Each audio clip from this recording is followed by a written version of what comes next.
Alright, I hope this works. Okay, I'm gonna go ahead and start the stream now. Alright, hi everyone. Good morning. It's been a very scuffed morning. There's been a lot of things that didn't work out well, but we're finally here, we're alive. So I apologize for the scuffedness. If you see any problems that happen, I'm just still trying to work around with it. So just a heads up. There's gonna be some jankiness that happens on the stream, but we're trying our best to make it work out and whatnot. My friends, teacher friends are on the stream, so let me go ahead and get started here before I bring, well, the other teachers are on stage now on Discord, but they're waiting on standby, so thank goodness. Thank you guys for waiting. I see Susie and John are in the chat, so hello. And I see Hans in the YouTube chat. Hello, good morning to you. Yeah, today's a very, very wild day. I see Anna's typing in the chat. Okay. Sorry, it's just really hard. I wish I had like a third screen, then I could see everything. But yeah. Let me go ahead and present the view for you guys first. So, first I'd like to introduce you guys to the THC Podcast, or the Homebody Cafe Podcast with me, Professor Hana. I'm also gonna introduce like an idea of what is to expect in this podcast kind of format. So in the Homebody Cafe podcast, it's basically we talk about whatever subjects that you guys like. You can practice it in podcast style, so it's like an interview kind of approach, but you get to practice English informally with with multiple native speakers depending on who's in call. This is more centered for like students who want to practice English, and then of course we stream it on YouTube, and it's there for your record or reviewing later, or if you're asleep, it's there online so you can watch it, so you'll never miss it wherever you are in the world. So yeah, finally a podcast live class that can kickstart your morning or conclude a long busy day. Enjoy learning English with fun discussions and friends. So it's informal, you get to choose a topic if you join my Ko-Fi, and then also you can enjoy lo-fi music, which hopefully you can hear at this time. Alright, so podcast objectives. Students will be able to listen and participate in authentic English conversation language in a natural setting, model phrases, vocabulary, and expressions from authentic conversations, recall, construct appropriate responses to given topics and questions, distinguish and identify the American English phonetic inventory or pronunciations. Next. So podcast expectations, so Professor Hana and guest speakers, if there's multiple, or if there are multiple, will propose the main topic of the podcast. Questions are provided by Professor Hana, who can become guest speakers, Ko-Fi subscribers. So if you go to ko-fi.com/HomebodyTeacher/tiers, it's usually the Nerve of Tungsten and Imperial Scholars. Those are who will be able to join the call and become a guest speaker. And when you become a Ko-Fi subscriber, I can talk to you about the questions, so you have time to think about what you want to say ahead of time, and then when the podcast happens, that's when you will answer the question. So who can listen? Homebodies via Discord, or anyone who has the YouTube link. So it's all there. Okay, so I think that's about it for the expectation. So this is our very first episode. We have the Homebody Cafe podcast featuring my good friend Norman and Anna. And let me go ahead and update this so you can see them now. You should be able to see your faces, I think, in this stream. I gotta put faith here. This will work. I apologize again. It's very, very, very scuffed. You're now on the stream. And I have to fix the video again. So, good morning, guys. How are you? How's your day? I see Anna's face. What's up? I can't hear you. Yeah, your video should be showing now. It should be on the Discord.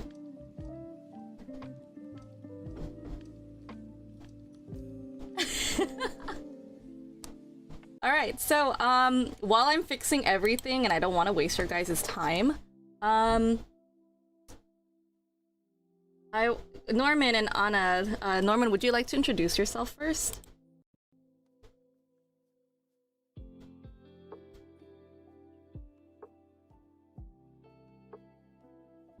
Interesting. I know my sister is one of those children that eat tomatoes. When she was young, we used to take her to the store, and instead of getting like candy or chips, she would get the tomatoes and just like eat them raw. What? Yeah, you know, Vale? So she would eat them raw? Yeah. She was the only weird one out of the bunch. Oh, that's interesting. All right, that's kind of harsh.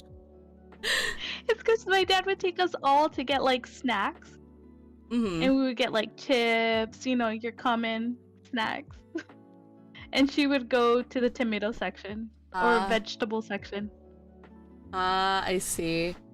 So she would go to the tomato section, she'd eat them raw. I don't know, because like I'm not the type of person who would eat just tomato raw by itself. I need it to be like with I need it to be like with something, because I can only eat tomato if it's like with Italian food or with like hamburgers. That's okay. I can deal with it. Also, I just wanted to let you guys know, for the first half of the segment, YouTube did not catch your voice. I mean, I apologize. Fine. That's why I'm like doing everything frantically. I'm like, I'm sorry. I'm the mod for myself. I'm editing the video myself. And thank God for Hans in the chat, because he's telling me, oh, I can't hear the guests or like the music. And he's like, now I can hear everyone. I'm like, I'm sorry. So to summarize, Norman's bicultural experience was the milk carton, right? Well, the milk carton and the tomato, basically. And tomato. Tomato was Anna's, right? Oh no, I was just bouncing off of Norman. Oh, okay. So I apologize. It was just like my brain was split for a moment. It's hard to run this. But yes. So tomato and milk carton for Norman. Just to give an idea, in the Philippines, you drink from a plastic, like literally plastic for drinks. It is what it is. But that was our container for our drinks in the Philippines. So coming to America and saying not the container. Like what? Not the container.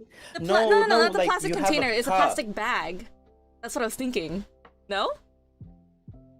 No. It's actually a hardened plastic jug. Oh, okay. I grew up from a different childhood from you then.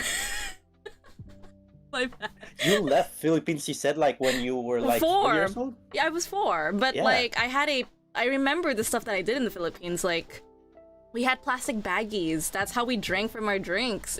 It was like those clear plastic ones, and then you just put water or whatever drink it is, and you drink from that, and that was it. You put a straw, and that's it. You've never had that experience? Never had those. Bruh. Okay, we had different childhoods. My bad. So, okay, Anna, it's your turn. So how do you define bicultural upbringing? I don't think we had you answer this yet.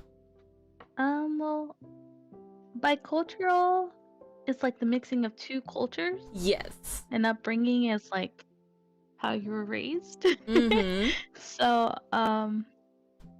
I guess for me, the two cultures I was mixing was my Mexican culture, which are from both parents are from Mexico.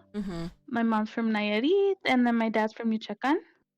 And then the American culture, which I was, I guess, pushed into when I was born here in the United States.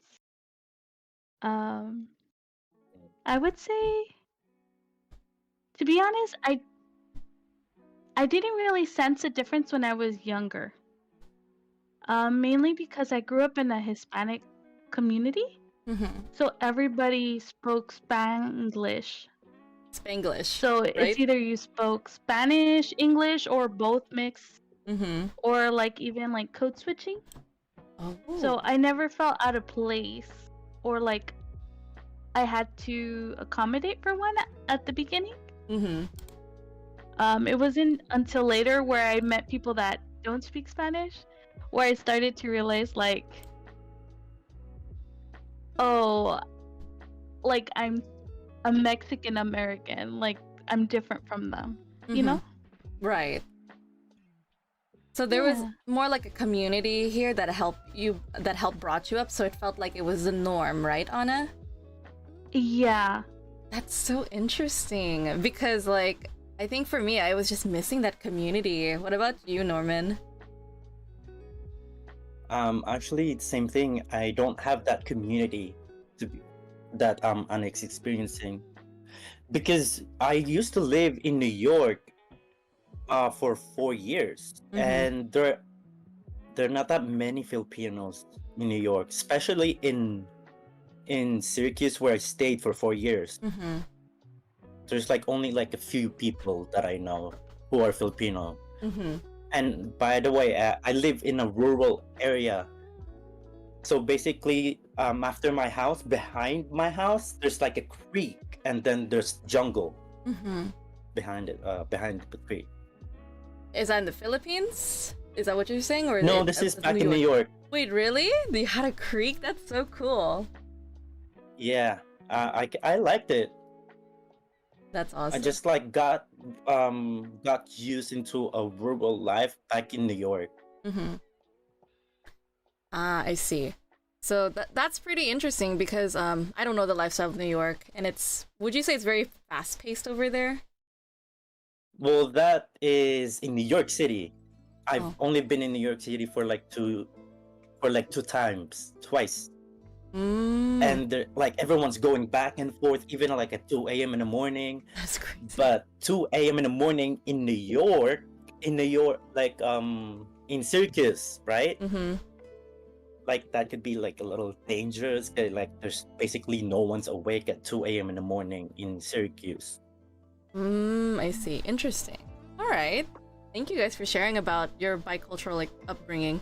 I think for me, when it comes to defining bicultural upbringing, it's more of like there's a really like big division between two cultures. So like for me, it was just my house was Filipino, outside my house was America. That was kind of like that line for me.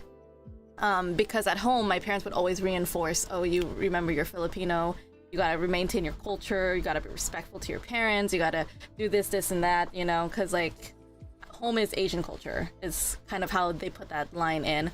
But when I was out, it was like, you know, when I want to bring what I learned into like the outside world, I remember I would not be able to connect with my classmates at that time because they were just not culturally educated, you know? So it was very hard for me to assimilate, and it was difficult for me to find friends who accepted me for who I was. So yeah, I think I was very aware of these minute details when I was young.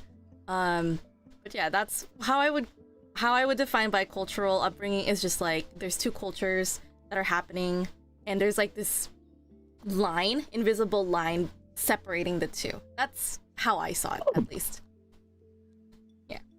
All right, so I'm gonna move on to the next question. We have, what was your earliest memory that made you realize that you were living in two worlds?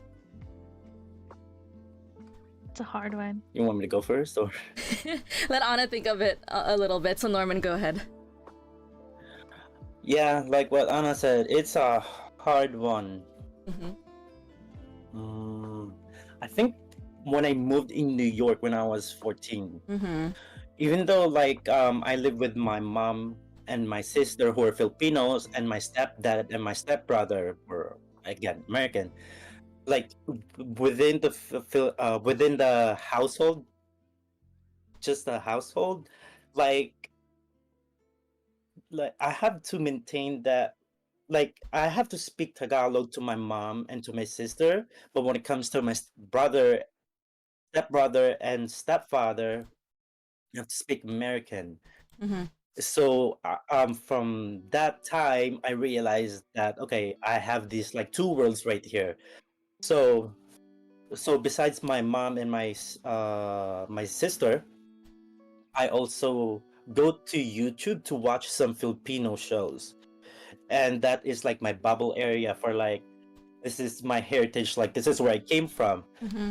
And that's how I still remain how to speak Tagalog, but outside of that, it has to be English. Ooh, I see. So I think, yeah, when I was moved in when I was 14. And when I moved back here in California, then my Filipino bubble area kind of like grew because there's a lot of Filipinos in here who speaks Tagalog, and finally I can speak Tagalog to someone else, like just outside my household. I see. So, when you said here, are you referring to California? Yes, exactly. Oh. I should have clarified that. Yeah. Okay. Got it. So you had more of that experience when you moved here, more so than New York. Is that correct? Not experienced. It's just that my Filipino bubble, compared to New York, more like expanded because again, I can talk to someone in Tagalog like Johanna Mm-hmm. and some other people as well. Oh, I see. Got it. Okay. What about you, Anna? Did you figure out an answer for the question? Yeah. Wait, just to double check first. Can you guys hear an echo? Or is No. it just me? No. Yeah, I'm hearing the echo, but not yours. Oh, if you're watching the share screen, maybe. Oh. Might be that. That might be it. Okay. I kind of figured.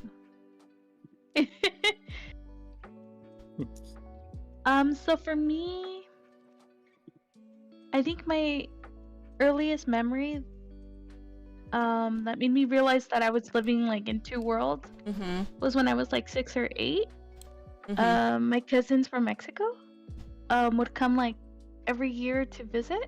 Mm-hmm. And I remember they were like mocking me, and so were like my aunts and uncles that came to visit. It was mainly because my Spanish was like broken.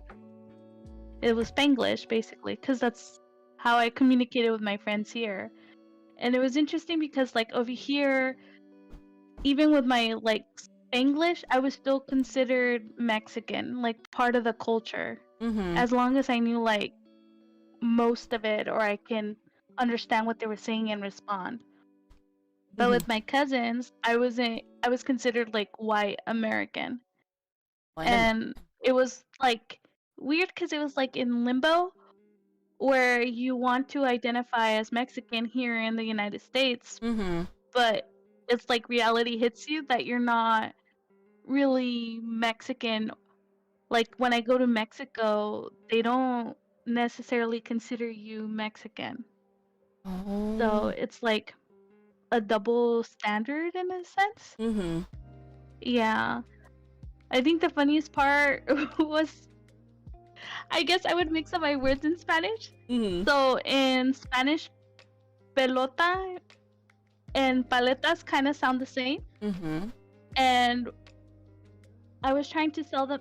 I was trying to tell my cousins what the ice cream man was selling, and I was supposed to say paletas, which is like ice cream bars. Ooh. But I said pelotas, which translates to balls. So they still mock me till this day. Oh. They're like, remember that time when Aw. you told us that? Yeah. Oh my gosh. They're like, they won't let you live down that like innocent memory. You're just like, you guys move on from that. That was long ago. Yeah. Oh. Grow up, people. Grow up, yes. Find something new to talk about besides my embarrassment. I don't need to relive this moment. So I see. Interesting. So your cousins are the ones who brought it up. That's a good point. Yeah.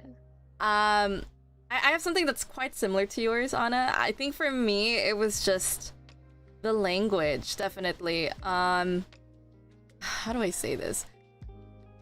I'm trying to remember like living in two worlds. I definitely felt like when I spoke Tagalog when I was younger, I was super fluent.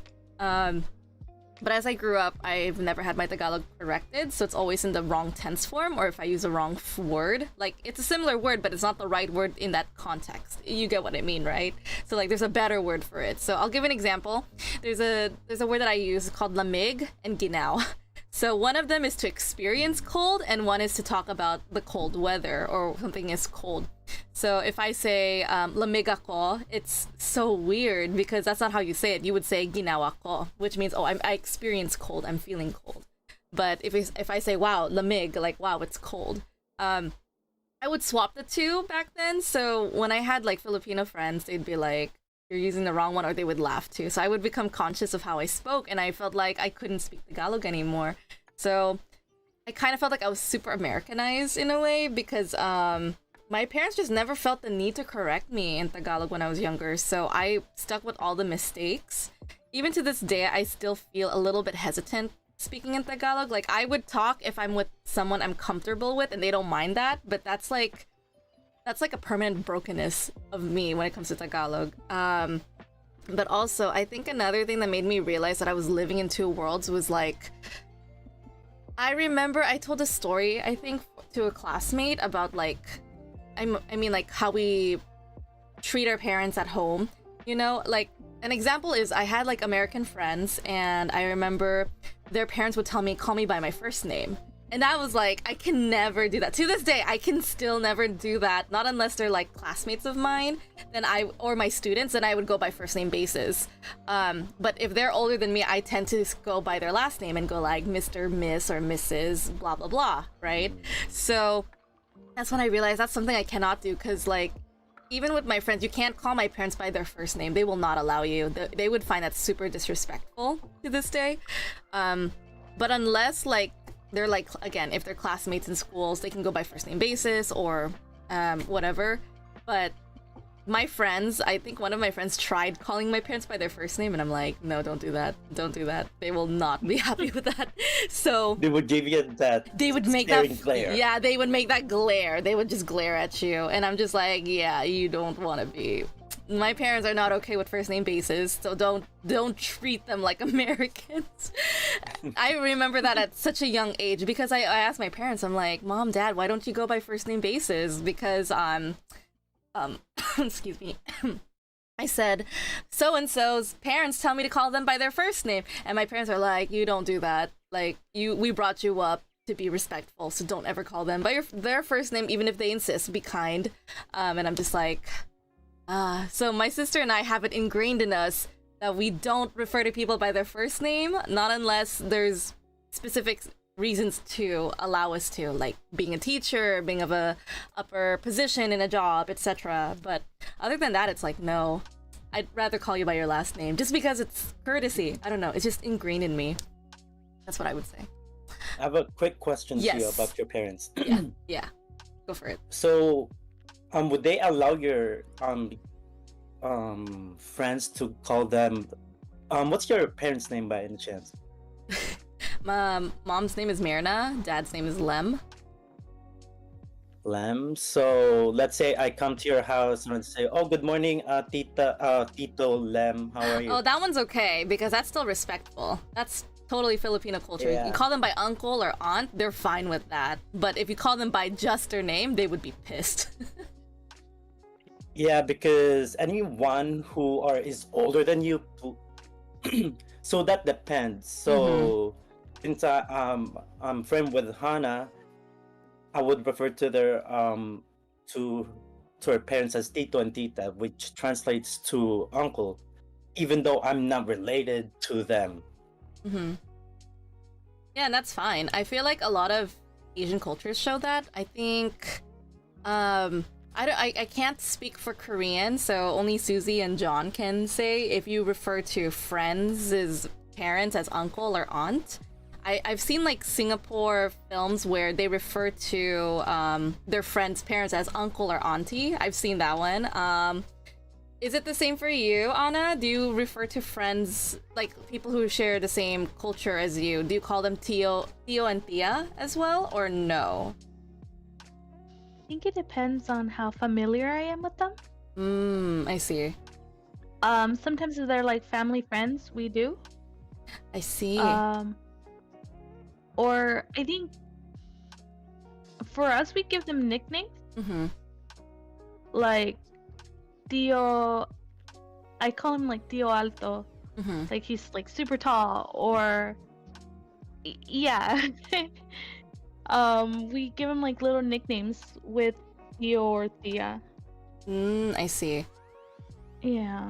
That's interesting. Yeah, I've. It's so interesting to hear these different cultures of how we refer to these people. But yeah, it's just so interesting to hear different cultures and our perceptions of like how do we refer people in terms of familiarity. I think when it comes to oh, Norman, I think we lost your video. Yeah, sorry about that. You're fine. But when we refer to tita and tito in the Philippines, or like anyone from the Filipino background, it's just used as a replacement for Mr. and Mrs. It doesn't matter if you're related to them, it's just out of respect. So it's like, yeah, so if I don't know this person, he's a complete stranger, I would say tito.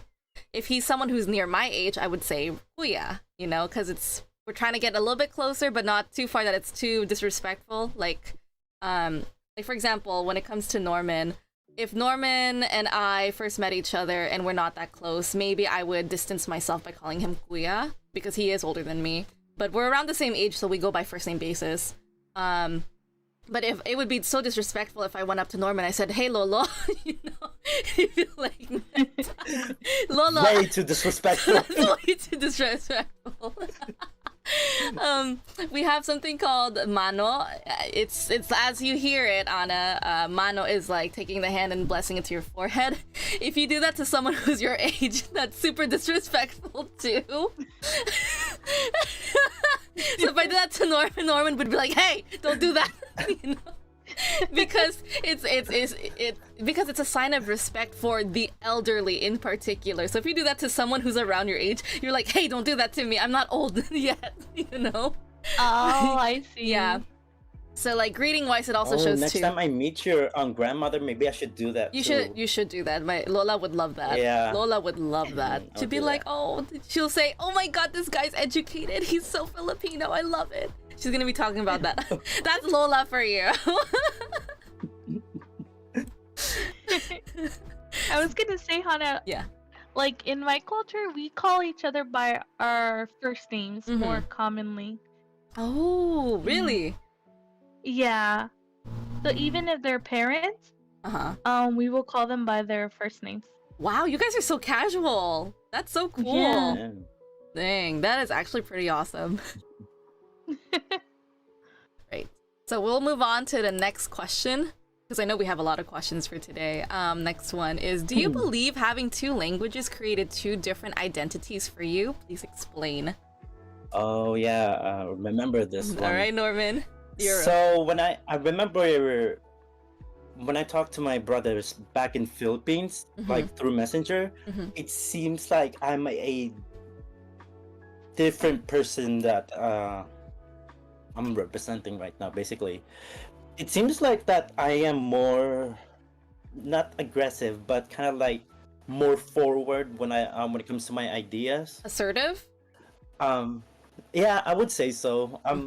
I told you that my brother and I would like talk about religion or religions, and then like we would go back and forth, and I would be more assertive than like, no, I know I'm right. So yeah, I think I'm a little more assertive, I would say, but I think that's only because I'm only talking to him basically. But when it comes to my uncle though, back back in California, I think I'm not assertive, but I just have that voice that it seems like I am assertive. But when I speak English now, it's a little bit different. I think it really depends on who do you talk to, basically. I mean, I speak Tagalog to my uncle, to my sister, and to my brother, and it seems like I have like the same tone. But when I talk to everyone else, it would be in English, and I would talk basically like this. How you see me right now. Mm-hmm. Don't you think it like maybe it could be a relationship with people that could affect your identity more so than the language itself? If that's the case, because you mentioned like different people, like you're assertive only with your brother, but everyone else it's different. I think I'm basing it on how I talk, like on the sound of how am I talking, basically. Because like, I mean, when I talk to my sister, we don't argue like my brother back in Philippines, but I still have that same tone when I talk to my brother.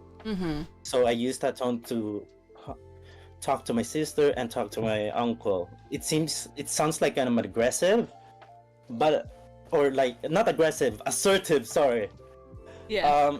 But I'm not. I'm just explaining things. Right. But when it comes to like speaking English, basically, this is how you see me talk. I see. Okay, so you have like two. You kind of see that you have different identities. All right, that's fair. Yeah, I'm more like an assertive when I speak Tagalog, but when I speak English, I don't know how you see this. You're actually more tame when you speak English. You're very polite. You hedge a lot. Mm. Oh, That's okay. something I see at least. That's me Sounds at good. least. Yeah. But when I speak Tagalog to you, though, how does it sound like? It's the same. You're not really different with me. Um, To be honest with you, yeah. I think it really depends on who I talk to. I think so too. That's my opinion, at least from you. But yeah, that's at least what I feel. Anna, what about you? Do you have two different identities when you're like, for example, speaking Spanish and in English? I'm gonna say yes. Mm-hmm.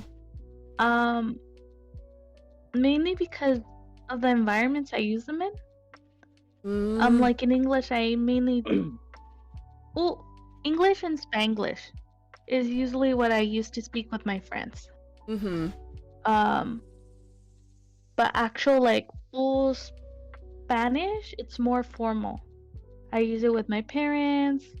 I'm translating, Mm-hmm. or it's either like I used to be in a church, Mm-hmm. and I was like I guess education department chair thingy in the church. Mm-hmm. So I would constantly have to go up on stage, translate, talk to parents, things like that. So it was always very formal Spanish. I don't use like slang too much in Spanish. It's always more formal. It's Oh. unless it's Spanglish that I used it more casually. Is it the same for you for your identity in English, or is it just completely different? In English? Yeah, like because you say you use Spanish more for depending on the environment. One is for translation, so you're always using formal Spanish, and then you have Spanglish when you're with your people you're close to.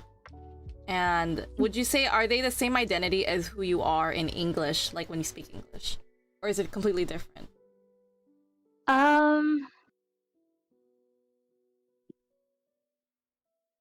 That's a hard one because I use English in more environments. Mm-hmm. So I feel like my English identity is a little bit more dynamic Mm-hmm. because Spanglish is only something I can use with a certain group of people. I Does see. that make sense? It's not like English I can use in almost every environment here in the United States. So I could use it with slang with like my siblings. Mm-hmm. I could use it in a formal manner. I could use it with you guys, which are my friends, Mm-hmm. and it's casual as well. Mm-hmm. But with Spanglish, it's only like with a certain group of friends that understand it. I see. And I wouldn't use Spanglish like in a work setting or something like that. I see. It would be formal Spanish. Oh, okay. I have a quick question for Anna. So, on general daily basis, do you think in English or do you think in Spanish or Spanglish? Oh, that's a hard one. I feel like it depends on what I'm doing, to be honest. Ooh, Like school-wise, I think in English. Mm. But there's, I don't know, when I'm describing certain things in like everyday language, sometimes Spanish comes out or Spanglish. So That's interesting. if it's more like complex language and thought, it's definitely English because my Spanish isn't that advanced. But like if it's casual conversation, sometimes I think more in Spanish. Interesting. All right. The reason that I questioned that is I did ask one of my students if they think in Spanish or in their native language. And they were like, well, some of them says like half and half, like what you told me, Anna, and some of them would think fully in English only because they want to learn English. But like same with you, Hannah, or with Anna. I would think half and half as well. So if I'm talking to my brother, sister, uncle, or if I'm watching a Filipino show, I would think in Tagalog, but outside of that bubble, it would be English. I see. Interesting. So you have like those moments too. That's actually a great question to ask as well, because you kind of see like what language is dominant. For me, it's predominantly English. My thoughts are always in English. There's only a rare time when I speak in Tagalog, and it's just when I want to respond to something, you know? Like I feel like I've totally backtracked, so I'm not fluent in Tagalog anymore. I've become an advanced Tagalog speaker. That's what it feels like for me. Because it's like I'm trying to think of what to say, and then, or sometimes I talk to myself aloud in Tagalog. So it's just it's just all about maintenance, at least for me. But other than that, everything's predominantly English. That's a great question. But sometimes I would catch you speaking Tagalog to me, like you were like, "Kill that cockroach! Kill that cockroach!" I was like, "Where's the cockroach?" Oh my god. Yes, let me see. It's when I know you're a Tagalog speaker, it comes out. It's a trigger for me. That's what I think. Sometimes when I'm around people who are Filipino, and if they know Tagalog, it would come out unconsciously, and then I would realize maybe like a second or two, I'd be like, ah shit, I talked to you in Tagalog. Sorry. But yeah, it's just triggers happen to me. When I'm talking to my Lola or when I'm talking to my parents, Tagalog comes out more often. Not so much in thinking, but I think for me, I talk before I think in Tagalog. That's usually what happens in my case. Are you translating? In my head, no. Not at all. So like whenever I speak first, it just comes out. That's it.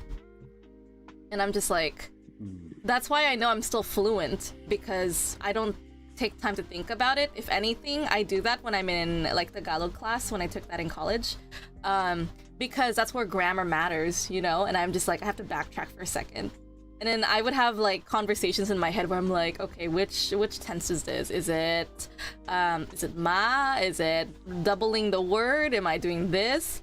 Like, I'm always asking myself the question, is it ulan, mag-ulan, uulan, ulalala? Like, you know, that means to rain. So I'm like doing different like tenses of it, and I'm like, which one is the right one? So yeah, I mean, to be honest, Tagalog is kind of hard to.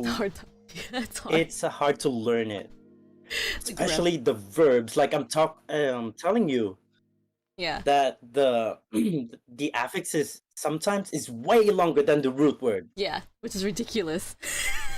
Yeah, ridiculous. I don't know why they do that, but yeah, it's a thing apparently. But yeah, if you guys take Tagalog classes, let us know how that goes for you.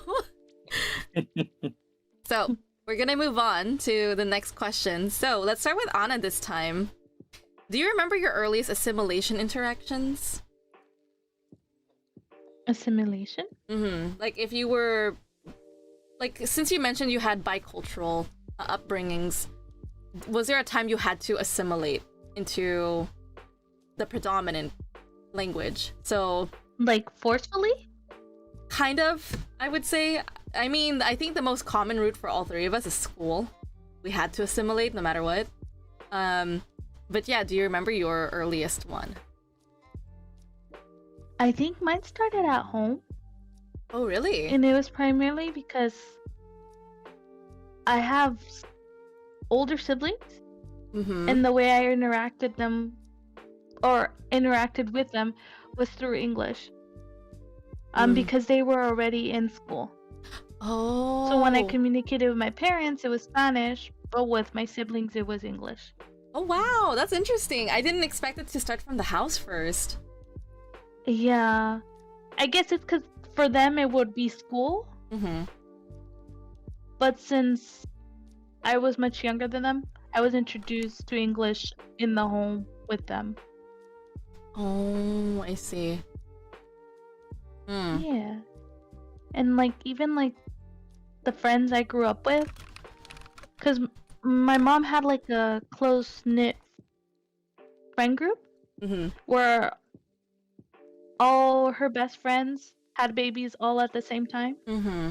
So all of their children and us grew up together essentially. So even with them, I would communicate in English. I see. So, yeah. That's so interesting. It's just so rare for me to come across someone who just says, "Oh, it's at home," because I feel like my house is like the boundary. It's like, no, that's where you split off from.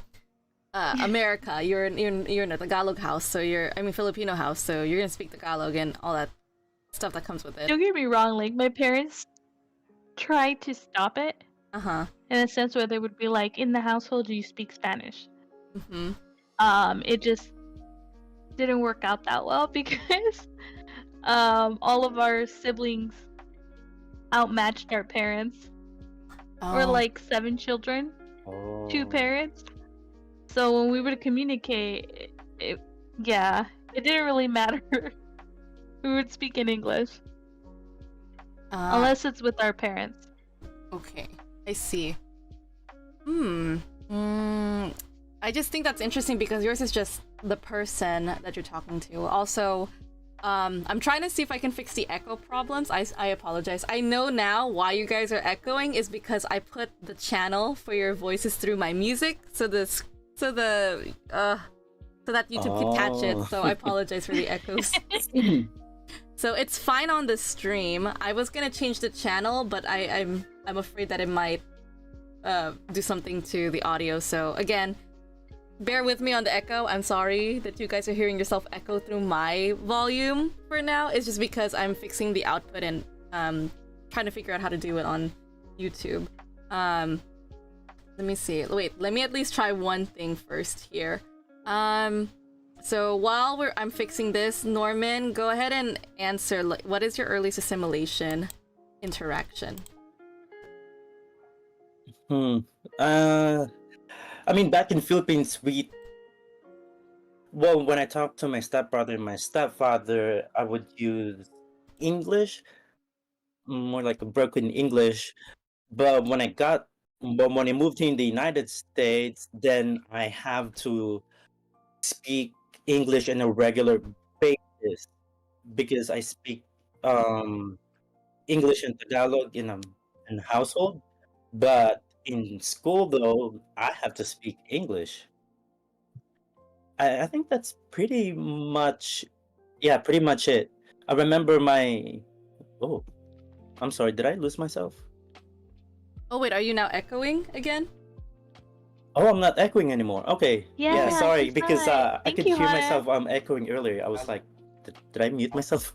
Or- Yeah, I'm checking the audio right now to see if it works, because I'm yeah, I changing think it channel. works now. I don't hear myself now. Yeah, it works now. Awesome. I'm also checking from my phone that. Hold on, one second. Yay, it works now. Okay, awesome. I fixed it. Yay! Yeah, it's All right. hard. This is a hard business here for me. Yes, I love patches. Thank you, John. Sorry. Go ahead, continue, Norman. It should work now. No, basically, my earliest assimilation, um when in terms of like speaking English on a regular basis, I would say school basically. But pre-assimilation stages, it would be probably around the household, and then pre back in Philippines, where I had to speak English only to my stepbrother and to my step father. But when I moved here in the United States, in New York, I would speak English not only to my stepfather and my stepbrother, but outside of the household too, where everyone speaks English. So yeah, I would say back in middle school. I see. Interesting. When is your assimilation? Who were you talking to? You, Hannah. Okay. Sorry. Yeah, because it's hard when you're online. You're just like, who are you talking to? There's no social cues. My earliest assimilation, definitely preschool, I guess. I can't remember. Like, the one that I remember as my earliest memory was, it starts for me in second grade, I think. This is where I gave it a chance.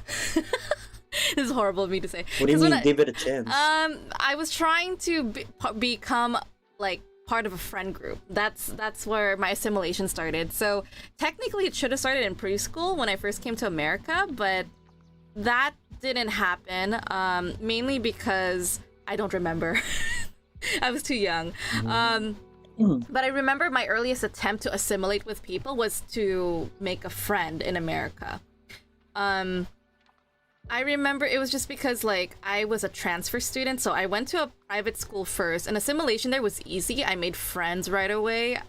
I only remember that I had two best friends named Anna and Lola. Those were my two besties in elementary school. Where's Norman?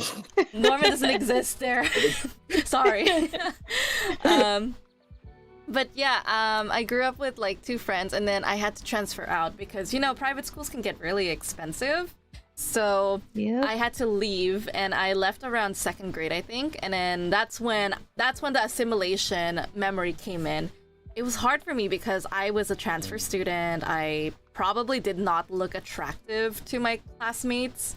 Like, I wasn't cute, what I meant. Because I remember another student transferred in, and she was so adorable. Everyone was nice to her, but I was bullied. I was like, I'm a transfer student too, but you guys bully me. Yeah, so my assimilation interaction was I had to act like I was not myself, you know, like I became the class clown. I purposely banged my head underneath my desk to make my classmates laugh so people could like me. I remember that I kind of allowed the bullying to happen because I knew they were stealing stuff from me. Like, I would have these I don't know if you guys remember, like back in the day, they would have these pencils and they would have like these cute designs on pencils and stuff, you know? And in elementary school, what they would make me do is you have to put your class number on it. So I had the number 18 a lot. So I would write like number 18 on my pencil, and then someone would steal it, and then they would scratch it over with Sharpie and put another one over it and put their number and say, this is my pencil now. I remember that the way that they would steal from me was they would tell me, oh, Hannah, look over there, and I would look, and then they would go inside my desk and steal my pencil, and they would do that. And then when I found out my pencil was missing, I would say, hey, that's my pencil, because I would recognize they have it. They're like, no, this is a gift from my grandma. And I remember, oh my gosh, I had this one badass moment. I was like, if you don't tell the truth, I'm going to report you to the principal. And I scared that student for life. And I was like, and she's like, oh, you're a snitch. And I'm like, well, you're going to be expelled, so go ahead and try. And then she was I just didn't care. I was like, you think I'm gonna be scared because you call me a snitch?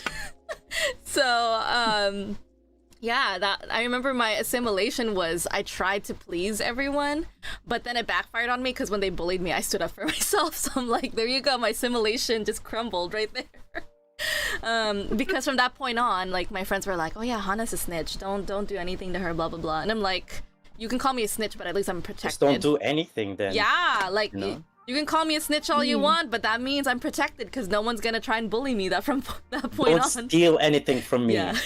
Then, you know, everything will be Gucci. Yeah, exactly. I'm like, from now on, don't do that. Yeah. But yeah, that was my assimilation, was unfortunately through bullying and ostracized. Yeah, and being ostracized when I was younger. Unfortunately. But yeah, those were my memories. Norman, what about you? Or did you already answer? Yeah, I already went. Oh, my bad. It's like, see my memories going like, ooh, right there.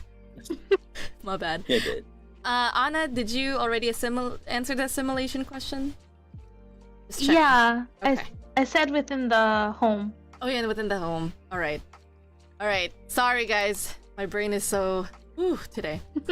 All right, we have a linguistic question for you guys. So since we are all linguists, what are your thoughts on the discouragement of speaking in the native language during the early 2000s? Have you experienced it? If yes, share your experience.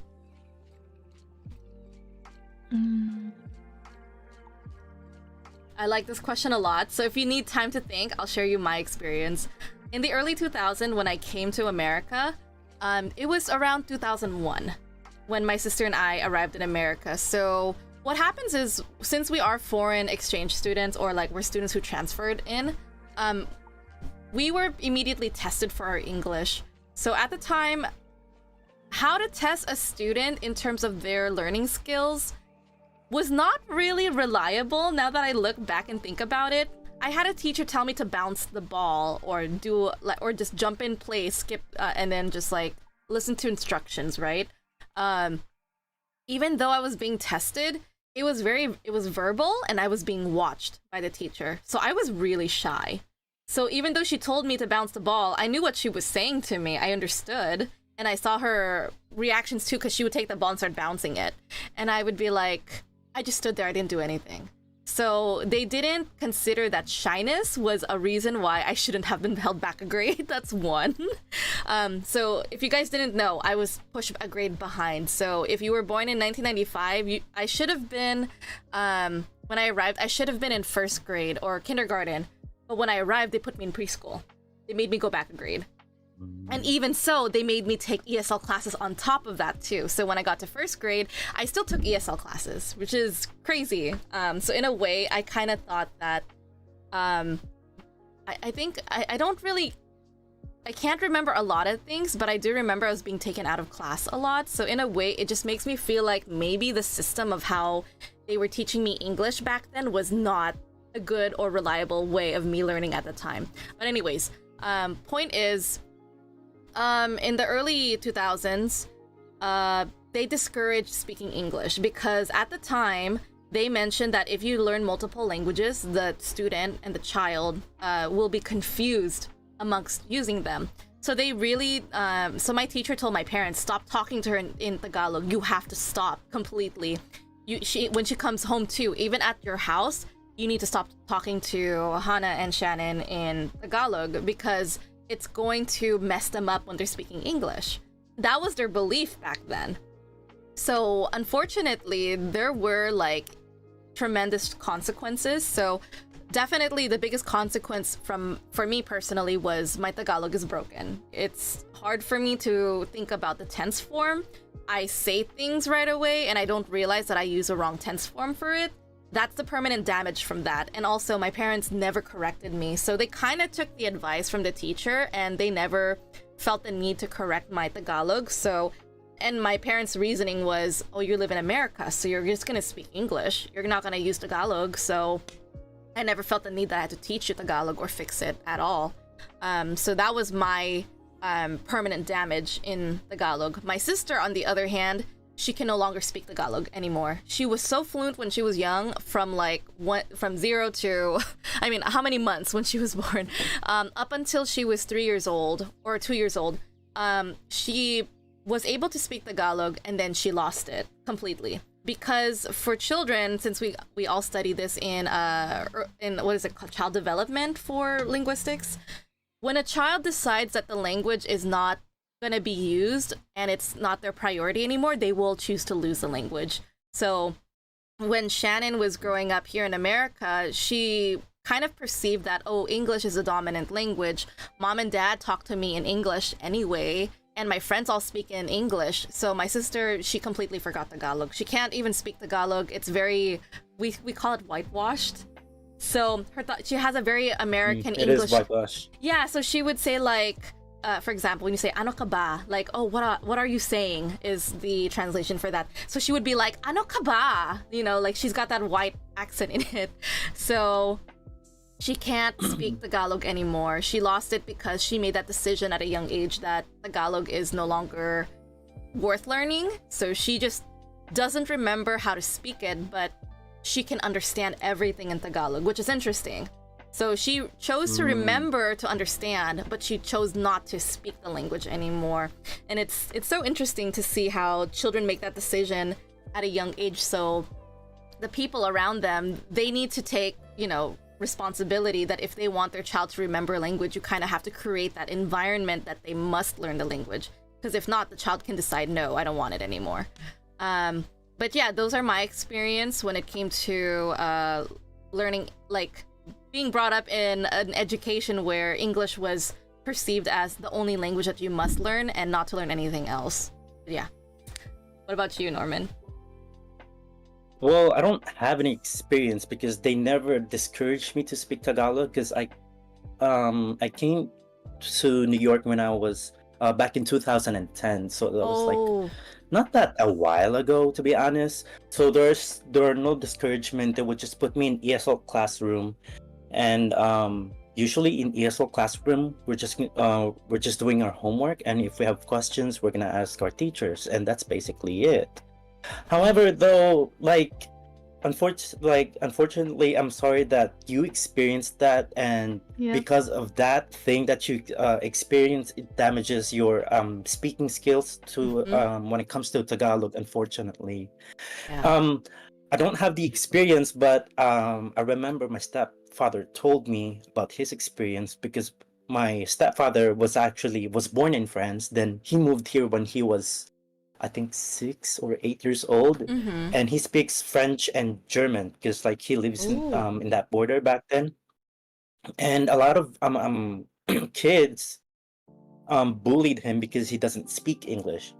So I think that was his that kind of discourages him from speaking in French and in German, and now he doesn't speak those language. He just speaks English, unfortunately.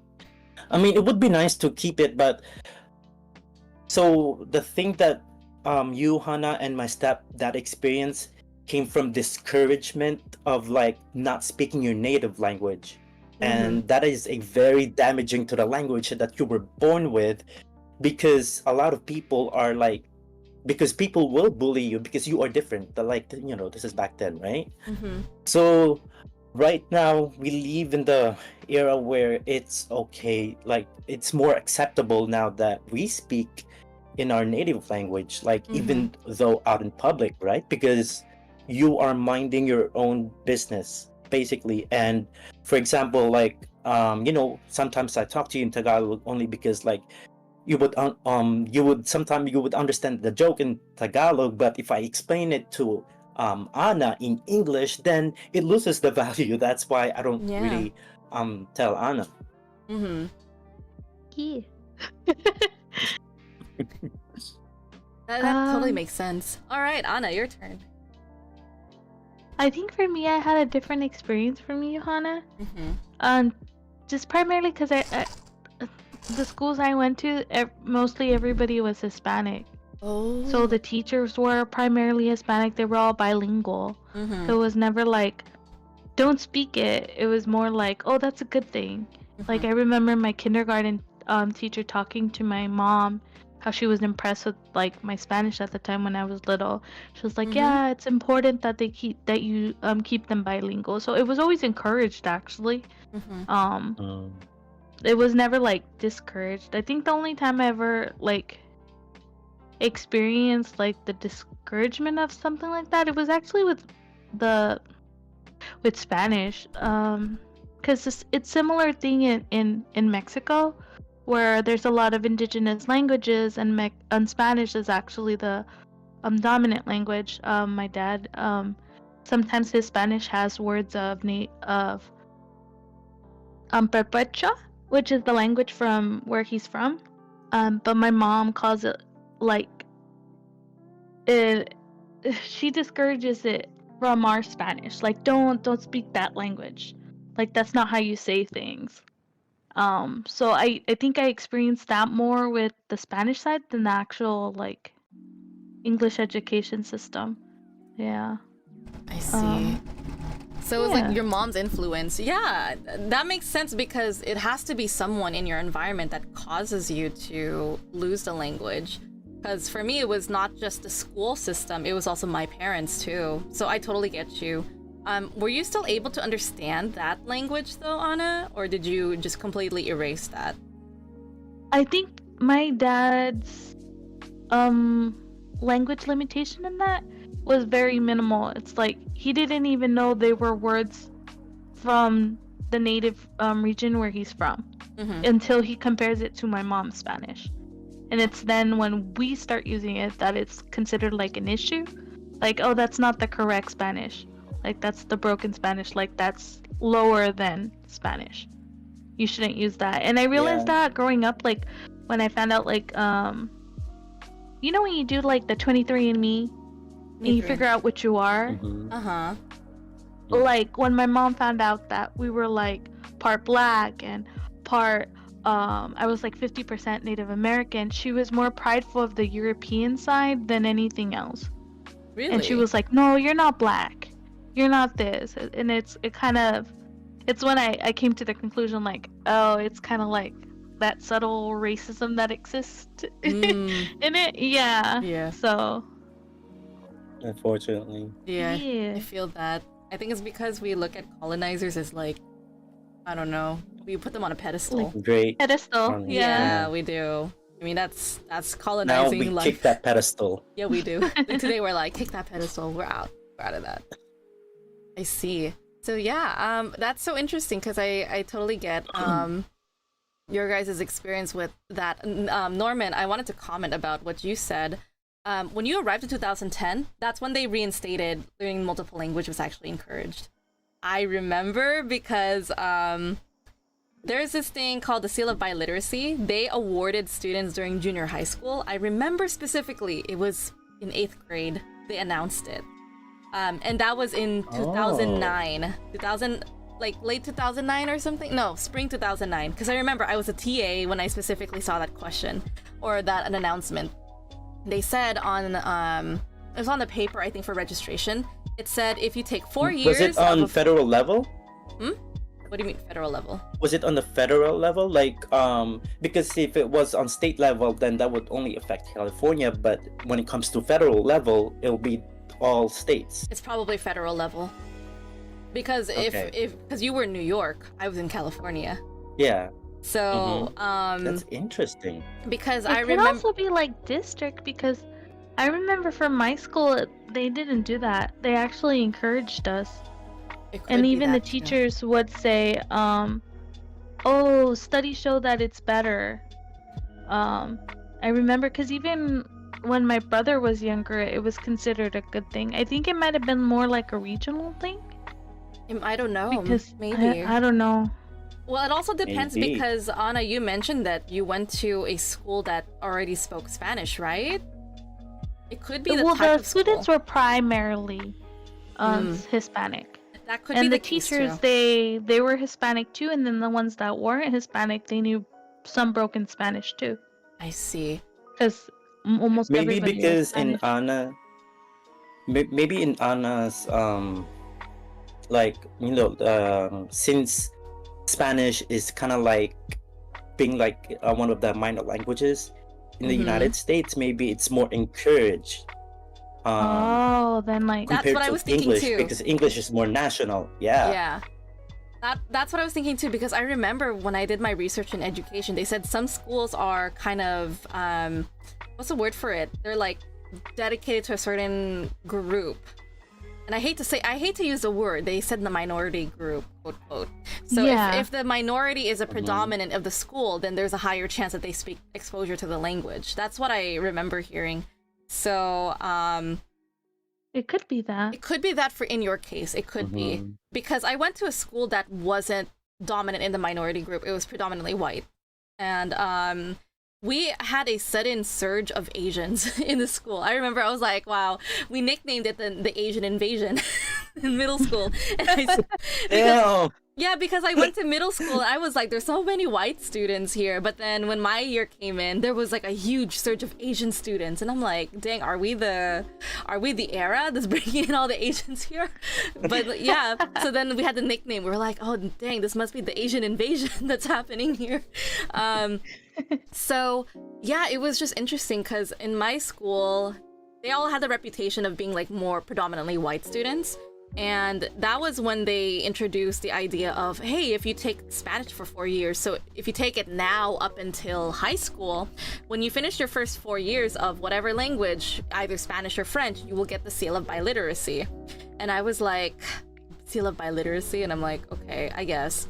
And then I moved to, what was the word I was looking for? Oh yeah, so they put on the registrations that, oops, sorry, I think I did something to the stream. They said that if you pursue for 4 years, you have to dedicate 4 years into a language, then you could be considered a seal of biliteracy student, or there's another, I was thinking awardant. Is that a word? Awardee? Oh, like maybe an awardee is the one who accepts the awards. Like they're gonna be presented the award. You get the seal of biliteracy when you graduate. So I have that on my my senior diploma. There's a little stamp that says seal of biliteracy, and I'm like, I should be triliteracy, bro. I know Tagalog. And then at the time they didn't recognize Tagalog, and I was like, is that like an early 2000s thing? Like, were they just slowly? Probably, that was my experience there, because I was like, oh, you guys were not really like aware of what languages were popular, because I think around 2010, that's when they the education started to be more conscious of other languages. Like, hello, we had a Korean community here, we had a big surge of Chinese students here, we have Filipinos are huge, Vietnamese are huge, you know, Mexicans are huge, always been huge. So there's a lot of different cultures over here. So I think the education system was kind of late in educating themselves of, you know, offering more classes. I remember there were some students who wanted to move to Western High School because it was the only high school that offered Filipino classes. And my friends went there because they wanted that, wanted to have the Filipino class. And Western also taught Japanese in high school. They also taught, well, I mean, most schools in general, they have Spanish and French are the usual offers. But to have Tagalog and Japanese also offered, everyone was like, I want to go to Western just because those schools are awesome, you know? Or like they have those language courses. It's different. But yeah, that was just interesting for me in terms of language. I was just like, we've really come a long way. Like, we're now in the 2020s era. So 2023. Unbelievable. 2020s era, but like, yes, specifically 2023, we're becoming more and more woke, more educated, more aware of all of these. More aware, basically. Yeah. Yeah, exactly. You know, ironically, this kind of belief like kind of still exists like within the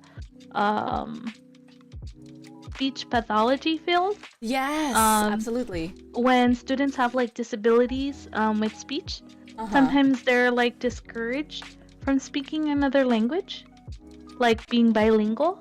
Yes. I know with my friend's child, he has like a speech impediment kind of thing, and they kind of discouraged her from using 2 languages at one time as well. Really? So it's interesting. I mean, there could be some truth to it. You never know. I mean, that's not my field per se, but yeah.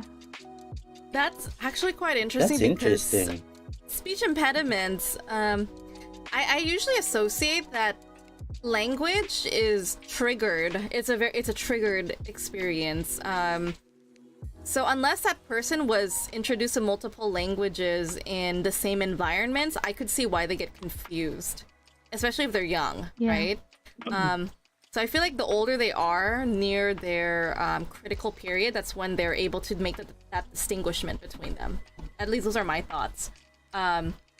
That's so When you're interesting, talking though. about the critical period, are you talking about the critical window period? Because that would Yes. be, I think, a different thing. Oh, Yeah. it's this. Oh, okay. Within like they gave me two numbers. They say 10, they say 13. Those are the two numbers I always receive. They say 13 is the cutoff period. So once you turn 13, that part of your brain that's able to distinguish languages or be able to make patterns in the language turns off. So you have to go through what majority all adults go through, which is learning from school. Yeah. So for students who are like maybe under 10, there is a possibility where they can confuse the language, like which one to use. But if you have a specific environment, I think it's okay. I actually have a student that I'm working with, and I coach her on having her children remember English and Korean. And I told her that if you have your children use them in like associate maybe one of the parents use English more or the other parent uses Korean, or if they encourage them to have an environment where they use English and apply it, then it's great. But yeah, That's actually a good one. yeah, like actually it's hard because this student is from Korea and it's really hard to find an English speaker or English community there at times, depending on where you are, of course. And I remember one of her stories was when she met a foreign couple, a foreign family that moved into Korea. They had children that only spoke English. So that her children, when they found out that they spoke English, they were so excited. They just spoke in English the entire time because they had a friend to speak in English. But when they went to school, it was just all Korean. So the children only spoke Korean at home or at school. There were even times that her children were like, "Oh, mommy, can I speak in Korean with you?" And I'm just like, that's so interesting. I'm like, these children are woke and they know what they're doing. It's just, they definitely create their environment. They just need to see that, I don't know, that encouragement, that liability, or maybe just some sort of trigger that makes them know when to use it, because they can distinguish it. Children are smart. We just don't give them extra credit for it, you know?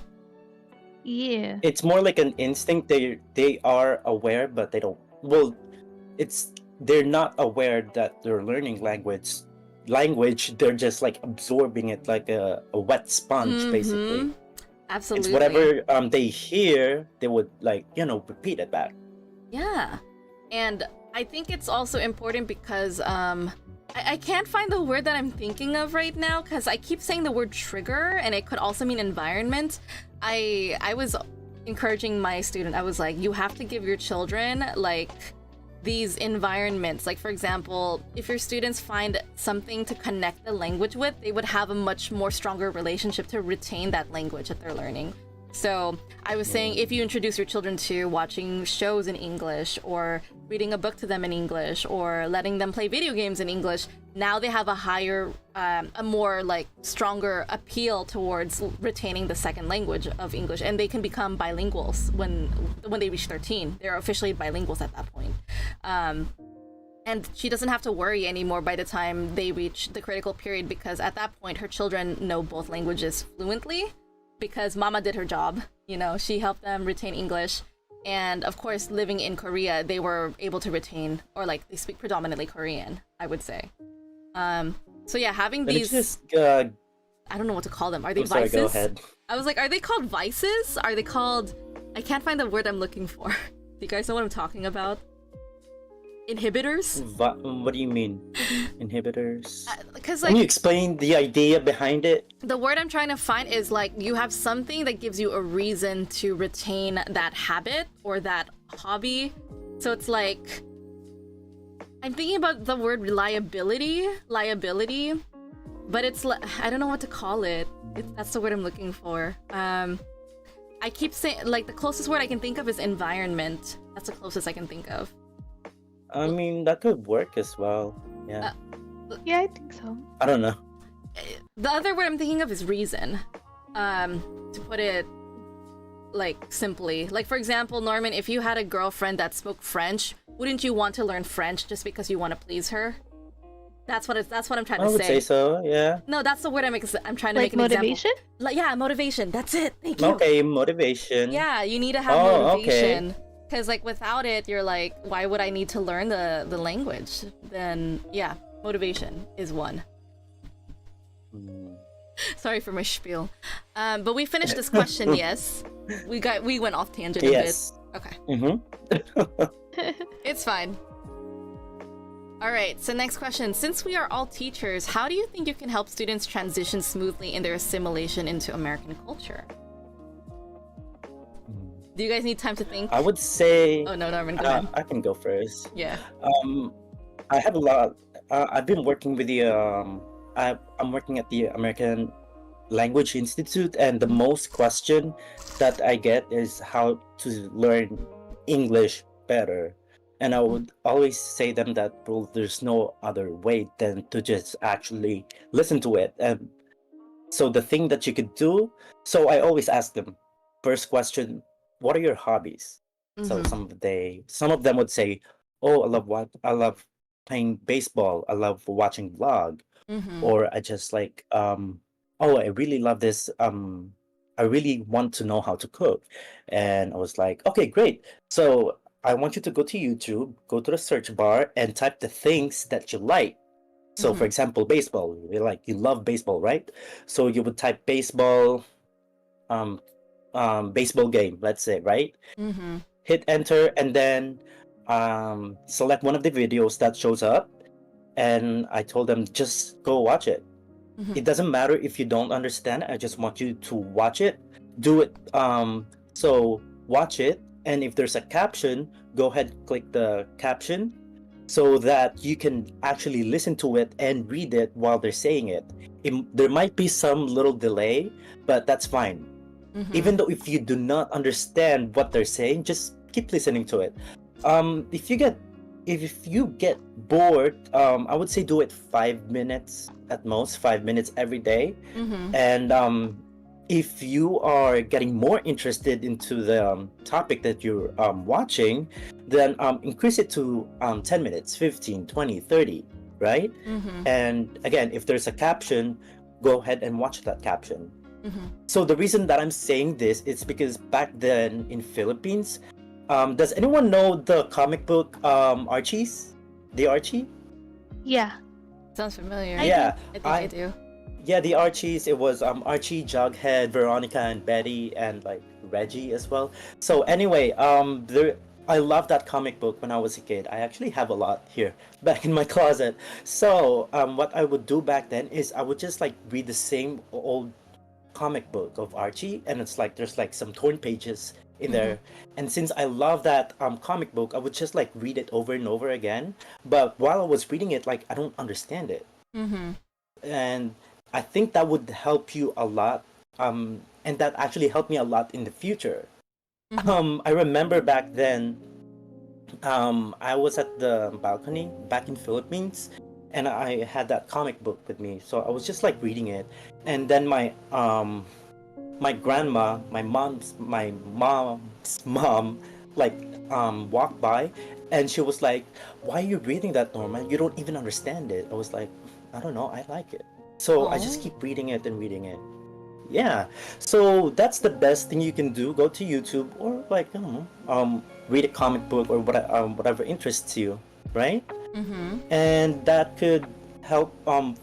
So when you're reading, or when you're just listening to language, basically, right?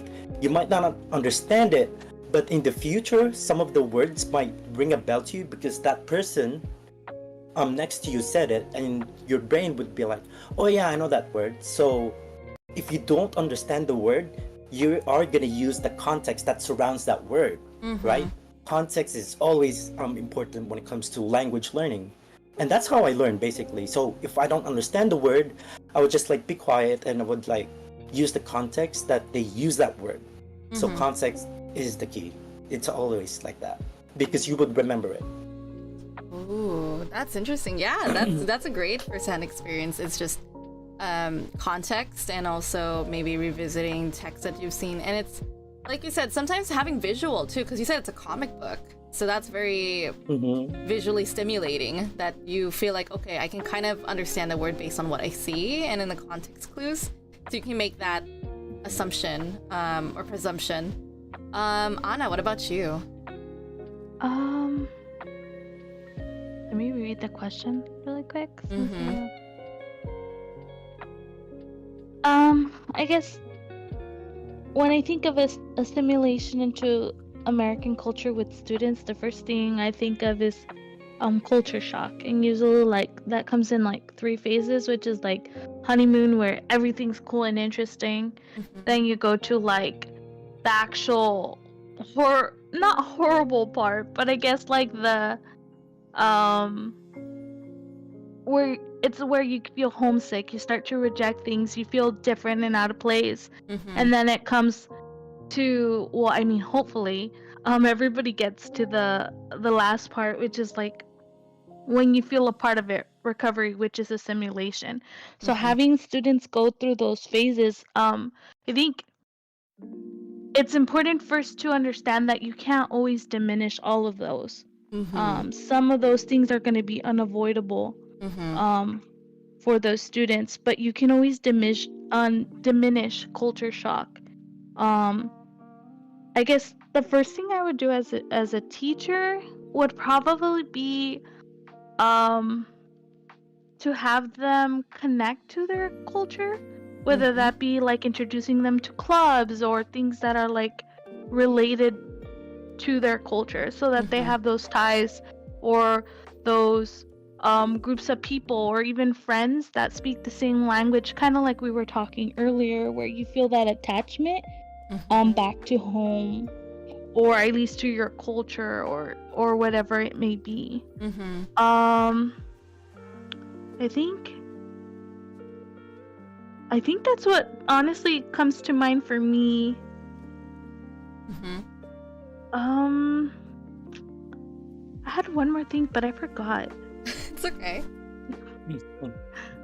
Yeah, but that's what I would do. It's just you're helping them like transition, because making them aware of their cultural changes or the cultural differences or cultural awareness. It's more like, for example, like if I had like in elementary school, sometimes you have students that come from different countries into your country. Right. I mean, into your classroom. Yes. So sometimes what you do is you pair them with people that speak the same language to help them. Ah, okay. So sometimes sometimes, like for example, if you're a university student, you come to CSELB, let's say for example, you're unfamiliar joining clubs, maybe that I don't know, have that same feel like Spanish club or something like that, where they have the same culture as you, where you can meet people just like you, to help ease I guess the culture shock, essentially. I think it'll help a lot with assimilation, because American culture isn't just like it's not just one thing.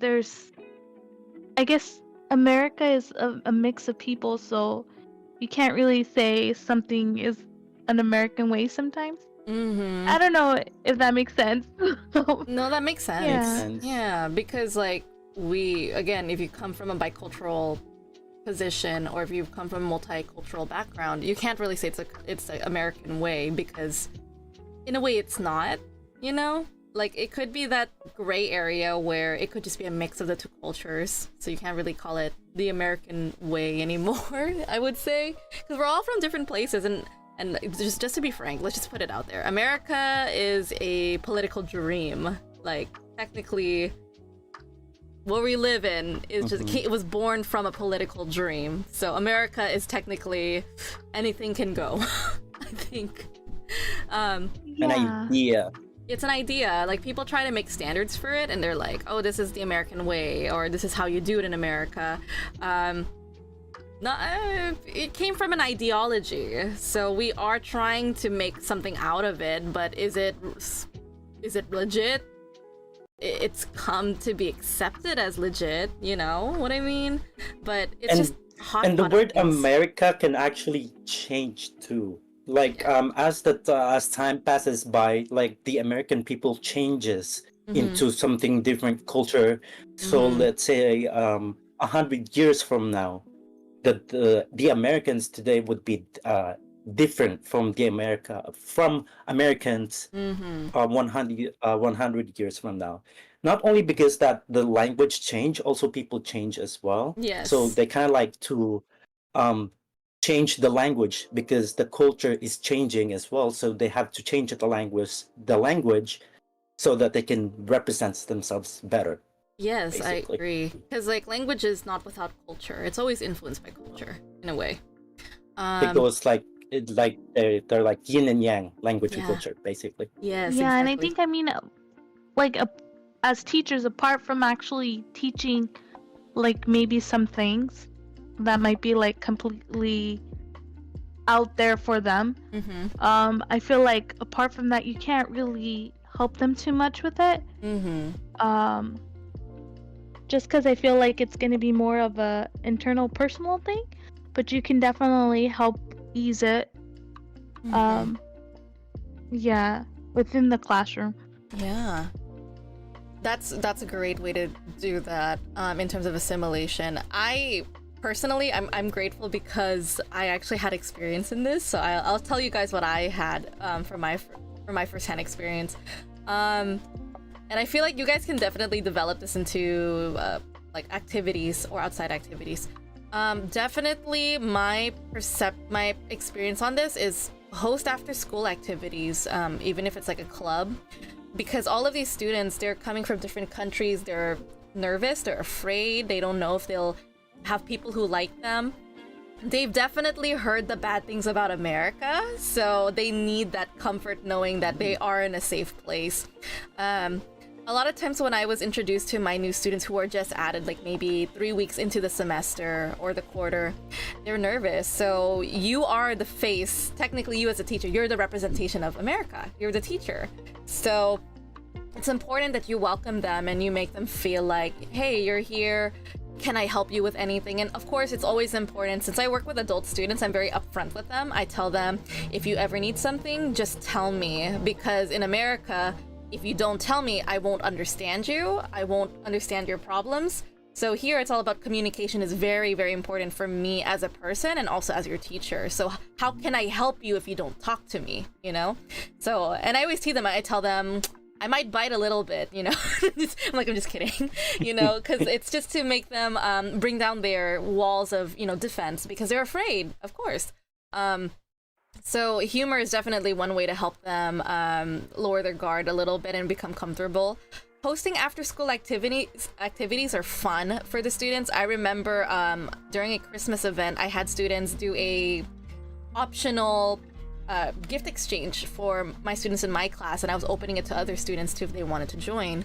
And after that, we had this whole idea of I don't know if you guys remember White Elephant. So just to explain what White Elephant is, basically, White Elephant is when you guys are bringing a certain amount of, like spending a certain amount of money, let's say $20 maximum, to buy a present, and it's like everyone takes turns picking a number from, I don't know, like a hat, a random number, and you go by turns. If you like someone's present, you can steal it.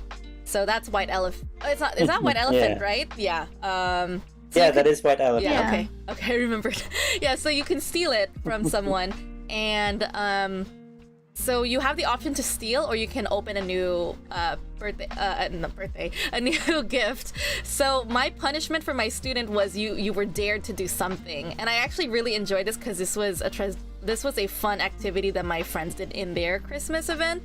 So I had students that say that if you are going to steal something, the person you steal from, they're gonna tell you what to do as a dare. So some of them was you have to dance to a song, you have to sing to a song, you have to do something, you have to act, for example. And it was just a fun time for everyone because everyone was laughing, everyone could sing in their native language, they could dance to their native songs, and it was so fun because everyone was like, wow, we're having a cultural experience here because we're being introduced to different cultures. I had a lot of Japanese students who were introduced to Brazilian students' music and, and also Italian songs as well. So it was just a really, really fun time for everyone. So yeah, having activities where students are allowed to get together, like doing stuff like that, it's actually really fun for them, and they feel like the assimilation is more easier on them. Another thing I wanted to add on Anna's experience or her response as well is that when you introduce the students to be aware of the culture shock, most times if it's their first time traveling, they don't know that they're going to experience a culture shock. So you have to tell them, like, maybe you could make a support group. You can say, make friends in this class. I might offer after school hours for you guys if you ever want to come in and talk or stuff and so. You can tell them, if you ever experience this stuff, come talk to me or talk to your classmate. I encourage you, when you feel lonely, I encourage you to go out, you don't have to spend money. You can go to a park with a friend. You can just take time for yourself or take a mental day for yourself and don't come to school. Just stay home. You got to let yourself process these emotions, because coming here to America it's exciting, but it is nerve-wracking because you're going into a very, very different culture from the one you're used to, So just offering support, giving them an opportunity to have fun and be introduced to other cultures as well. Those are things that I saw that actually worked in assimilation. So yeah, those are my experiences. Yeah. Yes. All right. But yeah, if you ever have your classrooms in the future, so like Anna and Norman, if you guys host your own classes or you get into a university or school, doing stuff like that can actually, it means a lot to the student. That's what I've kind of noticed. Yeah, it's interesting. I think I'm gonna take that advice. So basically take a culture, an American culture, and basically turn it into a game. Make it into an activity. Yeah, make it into a report, make it into a PowerPoint. Just say, hey, I'm gonna assign you to do this topic about America. Any specific topic, just say like, talk about Lindy Hop. Here you go. You're assigned to do research on Lindy Hop. How was it introduced? What is it like? Do people still dance it to this day? Where can you go? Stuff like that. And it's great because they do their research and it's not just, random, or it's not just homework that's useless. You know what I mean? Like when you go to school and you're like, this is useless information, but it's needed for school kind of learning. For them, it's more of, it's a treasure hunt. You're actually doing research on things that you may probably go to in person in America. So, or in California in particular. So I think I did that for my students when it came to like amusement parks, and they talked about it for like Halloween Haunt and stuff, like what's Knott's Berry Farm Halloween Haunt about, what's Disneyland's Halloween Haunt about, or what's Universal's, and then everyone took turns in class presenting it to each other, and it worked. My students actually went to them too.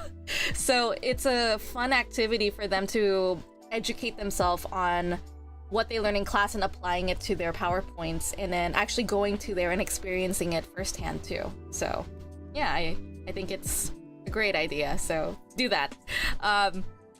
Okay, moving on to the next question. I'm sorry, I went off topic a lot. Let's address a difficult topic.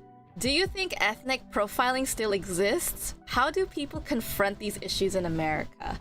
So who'd like to go first and address this hard topic? I can go first. Go ahead, Norman. Unfortunately, it still exists today. I think it's the reason that it still exists. It's because people, there are still some people who are not. Hold on, let's see. Like they still like think that this is some type of group of people because they have the shape of their face, how tall they are, how dark their skin they are. It's just that, and the worst thing about that is that when you associate them with those kind of features, you also like give them character as well, that they are rude or they're nice, they're smart, they study a lot, that kind of thing. I don't know, to be honest, I don't know how to confront the issue. I think the way to do it is just to be educated, like know what just like to be educated basically. This is a difficult topic, not gonna lie. However, I know that my uncle unfortunately like kind of like do this too, like he kind of like categorize people, and they would give him characteristic, and that, not gonna lie, that kind of sometimes it makes me uncomfortable, because like, it doesn't go that way. Not all people are this, not all people are like that. um yeah, this is a very difficult topic, I'm not gonna lie. Mm-hmm. No, that's very fair. I also agree with you regarding the ethnic profiling. But before I give my answer, Anna, did you want to go next? Sure. I guess I feel like this isn't even really up for debate. I feel like ethnic profiling does exist. Mm-hmm. And I'm thinking like within the educational field, like I've worked in public schools and with different teachers, and to be honest, like you'll be shocked sometimes the things they say or you hear in the classrooms. Like just over the summer I had to work with an older educator, and I was kind of like the tutor assigned to help a classroom, and this teacher said an inappropriate comment. There was this student who was dressed kind of like your normal. It gets kind of hard because within the Hispanic community, the cholo wardrobe is kind of like a staple look. Mm-hmm. Just because you dress like that doesn't necessarily mean you are a cholo Mm-hmm. or gangster related or anything. It's kind of look. You have a white t-shirt, you have your shorts and your socks. And I guess the kid worked in the cafeteria serving lunch, and for that he has to wear a fishnet on his Right. head. So this student comes into the classroom with the fishnet because he was running late because the class had just come from snack, and I guess he didn't bother to take it off. He just left it on, which isn't a big issue. But I guess the teacher took offense to that because of how he was dressed that day. Normally he wouldn't dress like I want to say like cholo looking. Mm-hmm. Normally he would have like baggy pants and a white t-shirt, but I guess socks weren't showing that day. I guess socks were showing that day. And then he had the fishnet, and I guess in the olden times gangsters used to wear that too. So she was like, she went up to him during a discussion at the beginning of the class and was like, I just need to say that I feel totally offended by what you're wearing. And in my mind I was like, did she just say that? And she was like, No. from where I come, Offended? offended. Damn. And she was like, where Oh my God, I don't understand. where I come from, she's from Torrance. She was like, this relates to a different kind of gangster lifestyle. And she was like, and I'm worried for you and I feel threatened. And I was just like, what is this lady trying to get at? And I turned around and I was like, Oh my he God. works at the cafeteria. I was like, he just has the fishnet. I was like, I don't think it's anything like that. And then I guess she saw that I was like talking, like advocating for him. And then she kind of like stepped back and she was like, oh, okay.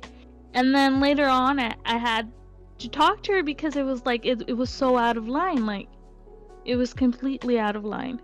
Wait, And so it's spoke crazy to to her. think that these kinds of things still exist, but you honestly, you constantly, when you work in the education field for so long, you're gonna see these people and you're gonna be like, what are you doing in this field? Yeah. The good thing is that she understood Okay. and that she grew from it. It's not like she was like, no. She wasn't anything. She listened. She was like, oh, okay, I didn't think it was that offensive. I learned from it. She addressed it in class, and then she moved on, which is good. That's good. It's a good sign of growth, but yeah. Does it exist I mean, in it's a America? good thing that she grown to it. Yeah, and that's what is good.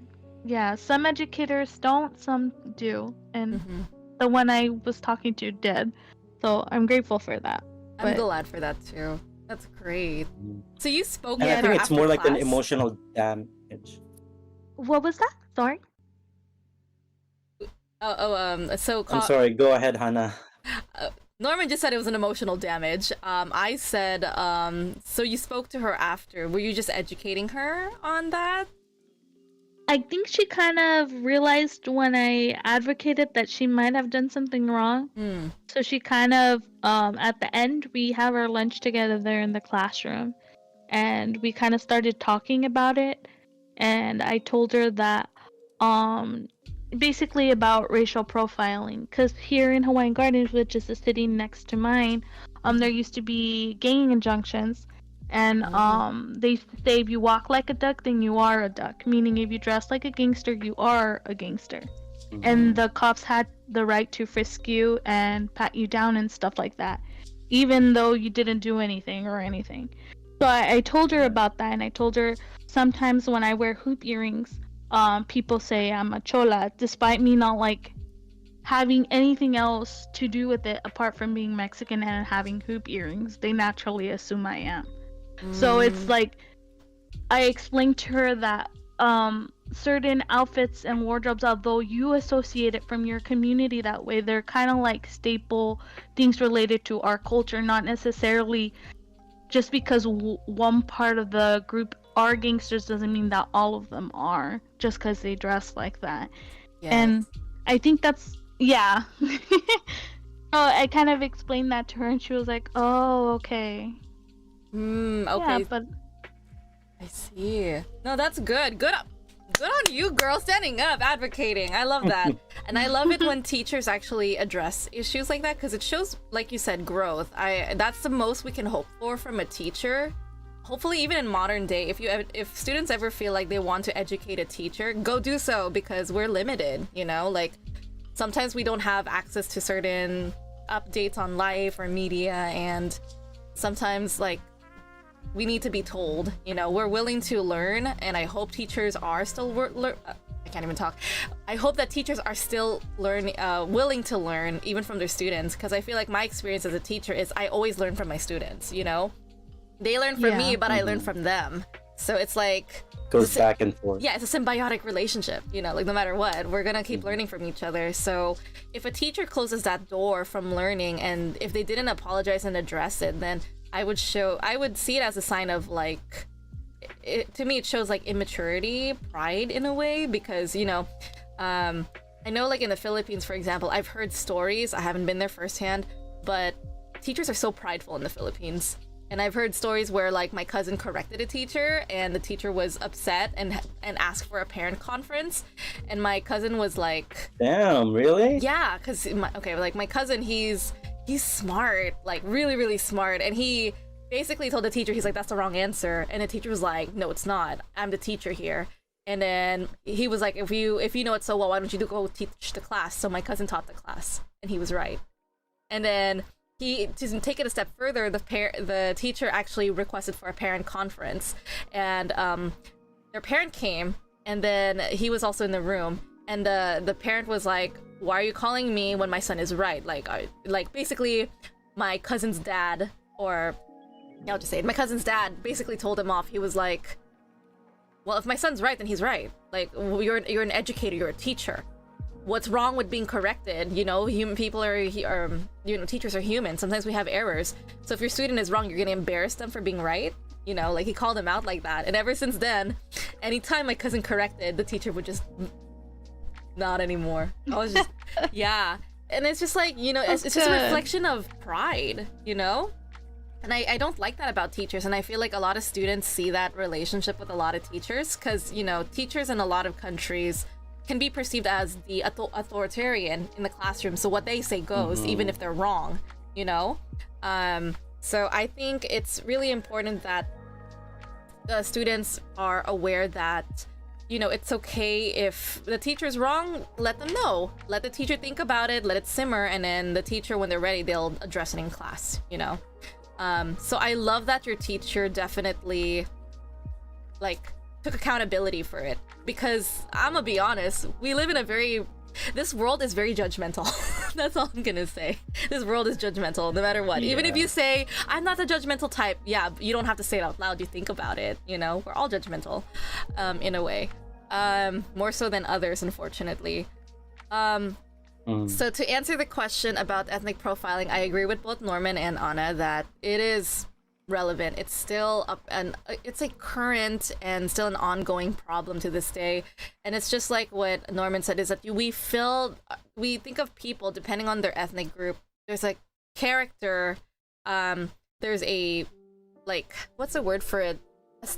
I wanted to say status quo, but I can't remember what the right word was. There's what the media perceives the person is usually how we create those characters, right, in our head about certain cultures. Just like also what Anna said, like, just seeing people dress a certain way, you assume that they are that. And I'm gonna be honest, I probably thought that way too when I saw certain Hispanic Latina women wearing, dressing up like a chola. And I'd be like, oh my gosh, she's a chola. But it could also be just a fashion statement, you don't have to be part of the group. You could just admire it and you want a piece of that, I remember I also went through my own phase of, like, when I dressed up, people would say, you dress like Asian baby girl. And I don't act like an Asian baby girl, because, like, it was all about, I think it was just, like, wearing the wingtip, looking cutesy, or dressing a little bit, like, sexy. And I'm just like, I just like the style. I'm not part of that group. Like, don't associate me to them, So there are people who just like the fashion or, like the look. So in a way to address these issues, it's like what Norman said, educating people, Anna too, advocating for these awareness for people as well. I think another way that we commonly receive our education is through social media. So I know one of the things that they did in terms of confronting these issues are jokes, for sure. I know there's a lot of stand-up comedies that talk about the bad things about, like, for example, like Jokoi for Filipino culture, talking about the getting spanked or getting trauma. He makes it into a joke, and I think a lot of the times how we handle these issues are like we just laugh about it, making a joke out of problems. In a way, it's awareness, but also starting a conversation to educate people. So I think this is one of the most popular ways of how we address these issues, is that through media, through entertainment, we create conversation that way. Yeah. Okay, I think are we almost done with? Yeah, we finished our podcast. Oh my god, we did it, guys. Yeah. Yeah. Yeah. So thoughts, final thoughts, you guys. How did you enjoy our very first live stream? Or did I say live stream? Live stream podcast. What do you guys think? I enjoyed it. This is a good thing. I enjoyed it. Yeah, and you guys created awesome answers, and I'm really glad that I got to spend my first time with you guys. It's great. Yeah. Thank you for having us. Yeah, of course. And Well, yeah, thank you for having us. thank you for making time for me. I don't know if we could try to do this as a weekly thing, because I know your guys' schedule is kind of packed. So it also depends as well. But yeah, I'm gonna try and do this maybe every other week. Maybe? Is it possible for you guys? I don't know. Yeah. I mean, again, my can try. schedule's sporadic. Like, if I have time, like right now, then I would definitely do it. But like, if I have a student or if I'm busy at that day, I can't, unfortunately. And that makes sense because, I mean, as adults, our schedules are sporadic. Sometimes we can't cater to having a good schedule, especially when you're a tutor, right? Drop-in tutor. Yeah. It kind of sucks. Or Especially that we live in Los Angeles, like, everyone's busy, unfortunately. yes. And like, when you find a time that you're not busy, you take advantage of that by sitting on a couch or just like lay down in bed and do nothing, basically. Yeah, exactly. Or like we just, mental health day or something. I don't know. Which is it's never a bad thing for sure. So yeah, I think that's about it. I definitely I'm enjoyed really today's happy though conversation. that yeah, I'm really happy that we have this conversation just to address like some of the issues that we face as as a person who grew up into culture, basically, and how we manage those cultures, basically. I enjoy that. Yeah, me too. Because like again, like I I didn't expect that we would have like different answers. Like definitely Anna's answer about assimilation started from the home surprised me, because I usually thought it was, when you leave the house, that's when it starts. I didn't expect it to start from the house first. Oh, that is true. But it's also interesting because Anna is, I think you're the second youngest, right? Or third? In your family? Third. Yeah, you're the third youngest. So basically, Or third oldest, fourth youngest. fourth youngest. My bad. Yes.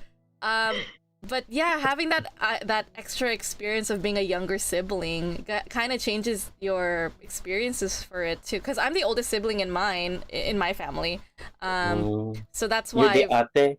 Yeah, I'm the ate. My sister is my younger sister. So as a result of that, I'm the guinea pig. I experience everything firsthand. So that's my experience. It's just I'm the first one to go, so I'm gonna experience life first, and then my sister later after me. Yeah. But yeah, today's stream was a little bit scuffed. I apologize for that. We'll definitely work more tinkers and all this jazz with how I should fashion this. Do you guys think this format is okay, or should I move it around? I should ask for your opinions on it. Oh, what do you mean? Initially I had your videos on the left side of the screen. That's why there's a lot of space over there, but Discord's so janky. Okay, I see it, yeah. Yeah, Discord is so janky that every time I preset your video, sometimes your videos disappear and I have to reset it all over again. And I'm just I don't trust Discord anymore. I'm just gonna keep it like this window from now on. I'm probably gonna rearrange stuff. So, yeah, I think that's what I'm gonna do. I think. Yeah. Okay. Yeah. Yeah. Okay, I'll definitely work on that, but thank you for coming in today, Anna and Norman. Do you have any last words before I end today's stream? Other than thank Last you. words. And Yeah, thank you. yeah. All right, then I'll see you guys in the next stream. So guys, if you'd like to join us again, I will make an announcement on Discord, so join the Discord server. It's all in the description, so just open that and then you'll find the join link. I will try my best to post about it on Instagram. I'm really slow at that, but everything is mostly through the Discord server. So yeah, English learners, if you'd like to have these kind of conversation or podcasts, consider subscribing to my Ko-Fi. So link in the description as well. Then I will see you guys. So have a good morning, good afternoon, good evening, and see you next time. Good night. Yeah, good morning, good night, good evening. All right. Bye-bye. Bye.